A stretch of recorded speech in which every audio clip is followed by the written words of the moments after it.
ఆంధ్ర రాష్ట్ర ప్రజలు గతంలో వారు అంటే 2019 నుంచి 2024 వరకు కావచ్చు, 2018 తర్వాత కావచ్చు, వారి పర్యటనలకు వచ్చిన స్పందన, ఇప్పుడు ఈ పర్యటనకు వచ్చిన స్పందన, ఈరోజు వారిని పూలతోటి స్వాగతం, మహిళామ తల్లులు అక్కడ నిలబడి హారతలతోటి స్వాగతం పలకటం, ఆహ్లాదకరమైన వాతావరణంతో ఒకసారి నిజంగానే వాళ్ళు కూడా పునరాలోచనలో పడి ఉంటారని అయితే నేను భావిస్తున్నాను. ఇప్పటికే పడ్డారు కాబట్టే ఆంధ్ర రాష్ట్రానికి 5 సంవత్సరాల్లో జరిగిన విధ్వంసం వాళ్ళ కళ్ళ ముందు కనపడుతుందని అయితే నేను భావిస్తున్నాను.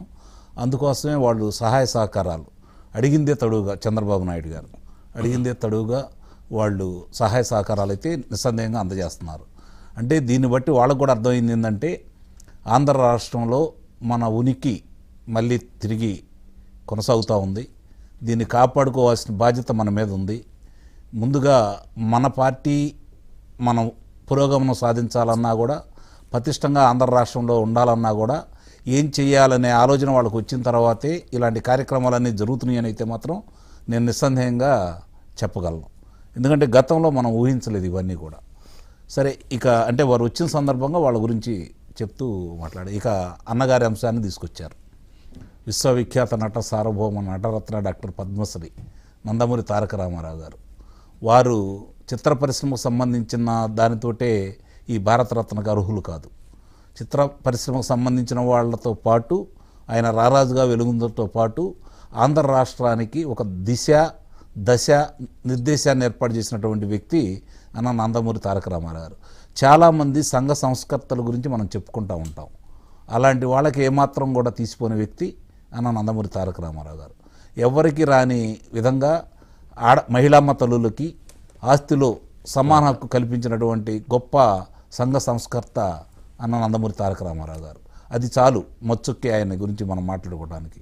అలాగే 1983 వరకు ఆంధ్ర రాష్ట్రంలో కాంగ్రెస్ పార్టీ 35 సంవత్సరాలు అధికారంలో ఉన్న సందర్భంలో సామాజికంగా అంటే దళిత వర్గాలు కావచ్చు, లేకపోతే బహుజనులు కావచ్చు, రాజ్యాధికారంలో వాళ్ళకి ఎలాంటి అవకాశాలు లేని సందర్భంలో తను ప్రత్యేకంగా వాళ్ళ కోసం రాజ్యాధికారంలో, స్థానిక సంస్థల్లో రాజ్యాధికారంలో అవకాశం కల్పించడమే కాకుండా ఒక్కసారి 1982లో వారు ప్రకటించినటువంటి శాసనసభ్యుల యొక్క పేర్లు కనుక మనం చూసుకుంటా ఉంటే ఆ రోజు ఎక్కువ మంది విద్యార్థికులు, ముఖ్యంగా విద్యార్థికులని డాక్టర్లు ఉన్నారు, అందుట్లో మరి శాస్త్రవేత్తలు ఉన్నారు, లేదంటే రకరకాలుగా సమాజానికి ఉపయోగపడిన వ్యక్తులు, వాళ్ళందరినీ కూడా గుర్తించేసి వాళ్ళకి ప్రథమ ప్రాధాన్యత ఇచ్చేసి ఈరోజు ఆంధ్రప్రదేశ్లో రాజకీయ చైతన్యానికి అది కేంద్రంతో సహా గుర్తించే విధంగా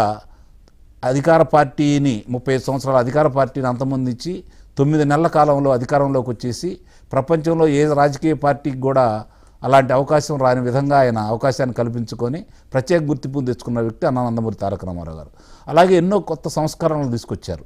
కూడు గూడు గుడ్డ నినాదంతో ఆయన రాజకీయ పార్టీని ప్రారంభించి తెలుగుదేశం పిలుస్తుంది రా కదలి రా, ఆంధ్రుల ఆత్మగౌరవాన్ని కాపాడుకోవడం కోసం ఎప్పుడైతే దక్షిణాది అంటేనే మద్రాసీలుగా పిలువబడే కేంద్రంలో గుర్తింపుగా ఉన్నటువంటి మద్రాసీలో పిలువబడే దాంట్లో ఆంధ్రప్రదేశ్ అనేది ఒకటి ఉందనేది, తెలుగువారు ఒకళ్ళు ఉన్నారని, తెలుగువారికి వాడి వేడి చేవ అంతా ఉందని, వీళ్ళు ఏ ఒక్కరికి తీసిపోరని, భారతదేశంలో ఉన్న అన్ని భాషల్లో పోల్చుకుంటే అగ్రగణ్యంలోనే తెలుగువారు ఉంటారని చెప్పని ప్రపంచానికి సాటిన మహానుభావుడు అన్న నందమూరి తారక రామారావు గారు. అందుట్లో ఎలాంటి సందేహం కూడా ఏం లేదు.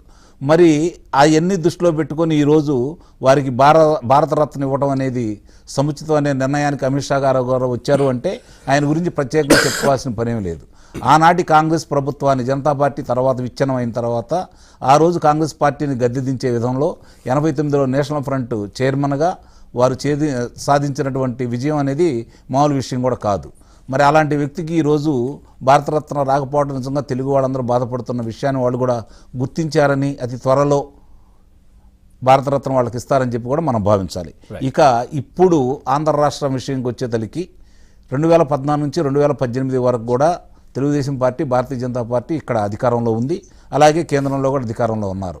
సరే, కొన్ని అనుకోని సంఘటనలు, కొన్ని జరగకూడని నిస్సందేహంగా అది ఆంధ్ర రాష్ట్రానికి చాలా కీడు చేసిందనేది మాత్రం నేను చెప్పగలను. మరి ఆ సందర్భంగా ఎప్పుడైతే ఈ పొత్తు లేని సందర్భంలో 6 సంవత్సరాలు ఆంధ్ర రాష్ట్రం ఒక రకంగా అమావాస్య చంద్రుడిలానే తయారైంది. మళ్ళీ ఈరోజు గతంలో జరిగిన పొరపాట్లు కూడా మళ్ళీ మన్నం చేసుకోకుండా భవిష్యత్తును దృష్టిలో పెట్టుకొని 2047 భారతదేశం ఎలా ఉండాలి, 2047లో భారతదేశం ఎలా ఉండాలో ఆంధ్ర రాష్ట్రం భారతదేశంలో అగ్రగామి రాష్ట్రంగా ఎలాగొందాలని చెప్పని చంద్రబాబు నాయుడు గారు 2047 కార్యక్రమానికి వాళ్ళు కూడా ఆమోదం తెలుపుతూ జోడెద్దుల బండి చాలా చక్కగా వెళ్ళిపోతూ ఉంది. ఈరోజు 7 నెలల కాలంలోనే కేంద్రం నుంచి ఇన్ని నిధులు రాబట్టడం అనేది మామూలు విషయం కూడా కాదు. ఇది వాళ్ళ యొక్క ఆమోదం లేకుండా అయితే రాదు కదా, వాళ్ళకి ప్రేమ ఉండబట్టే వచ్చిందని అయితే నేను భావిస్తున్నాను. ఎందుకంటే నిస్సందేహంగా ఈ రాష్ట్రానికి ఏదో చేయాలనే ఆలోచన భారతీయ జనతా పార్టీ పెద్దలకు వచ్చింది కాబట్టి చంద్రబాబు నాయుడు గారు అడిగింది తడువుగా, ఆయన అడిగింది కూడా సహేతుకమే కదా. ఆయన వ్యక్తిగతంగా అడగట్లేదు, వేరే దాన్ని కూడా అడగట్లేదు. రాష్ట్ర ప్రయోజనాలు దృష్టిలో పెట్టుకొని రాష్ట్రానికి జరిగిన అన్యాయానికి వాళ్ళకి వివరించి ఏం చేస్తే రాష్ట్రం తిరిగి గాడిలో పడుతుందో వాళ్ళ యొక్క అభిప్రాయాన్ని తీసుకొని వాళ్ళ ఆమోదంతో ఈరోజు ముందుకెళ్తున్న విధానం మాత్రం నిజంగా హర్షించదగ్గ విషయం. ఈ విషయం ఇదే పొత్తు అంటే పవన్ కళ్యాణ్ గారు లేదా భారతీయ జనతా పార్టీకి చెప్పినట్టు 10-15 సంవత్సరాలు ఇలానే కొనసాగి 2047 నాటికి ఆంధ్ర రాష్ట్రం భారతదేశంలో అగ్రగామి రాష్ట్రంగాను, అలాగే ప్రపంచంలో భారతదేశం 2047కి ఆంధ్ర రాష్ట్రం యొక్క శక్తియుక్తులతోటి భారతదేశం కూడా ప్రథమ ద్వితీయ స్థానాలతో ఉండాలని చెప్పని ఆయన